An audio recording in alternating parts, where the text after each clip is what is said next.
నమస్కారం. మీ విజయ్ కుమార్ గంట. ఈ పొద్దు నా దగ్గరికి వచ్చిన మరొక మంచి పుస్తకం బహుజన గణమన. ఈ టైటిల్ అంటే ఈ శీర్షికే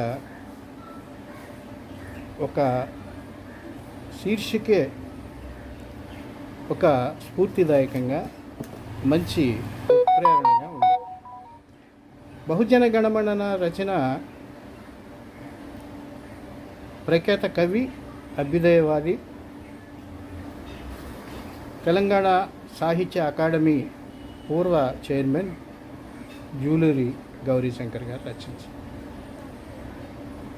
సాధారణంగా గౌరీశంకర్ గారు అనేక రచనలు చేసినా కూడా ఆయన ఏ విషయాన్నైనా అది కవితాత్మకంగా చెప్పినా లేదా మరో రకంగా చెప్పినా జనానికి సూటిగా వాళ్ళ హృదయాల్ని హత్తుకునే విధంగా ఉంటుంది.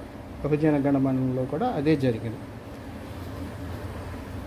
గౌరీశంకర్ గారికి ఉన్న ఒక ఉత్తమ లక్షణం ఏంటంటే మొత్తం సామాజిక అంశాలను తన శీర్షికలో తీసుకున్నప్పుడు అది పూర్తి స్థాయిలో ఉండాలన్నది ఆయన ఆలోచన. అందుకే ఎక్కువగా దీర్ఘ కవితల రూపంలో ఆ అంశాలను ఆయన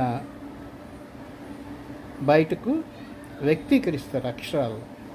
ఆ అక్షరంలో ప్రతి అక్షరం పదునుగా ఉంటుంది, ఎక్కడికక్కడ ఆలోచింపచేసేదిగా ఉంటుంది. అందుకని దీర్ఘ కవితలో సాధారణంగా అంశాలు ఎక్కడికక్కడ సంక్షిప్తంగా ఉంటాయి, కానీ లోతుగా కూడా ఉంటాయి. అట్లా సంక్షిప్తంగాను లోతుగాను ఏ అంశానికి ఆ అంశాన్ని వ్యక్తీకరించడంలో గౌరీశంకర్ గారు అందివేసినటువంటి చర్య. దీర్ఘ కవిత అనేది ఒక అంశం మీద తీసుకున్నప్పుడు ఆ అంశానికి అనుసరణగా ఉండేటువంటి ఇతర అంశాలను కూడా ప్రస్తావిస్తాం జరుగుతుంది. ఇప్పుడు సామాజికంగా బహుజన చైతన్యం అవసరం, బహుజన గణన జరుగుతుంది. బహుజన చైతన్యం, బహుజనులు ఐక్యం అయినప్పుడు రాజ్యాధికారం బహుజనులకే వస్తుంది.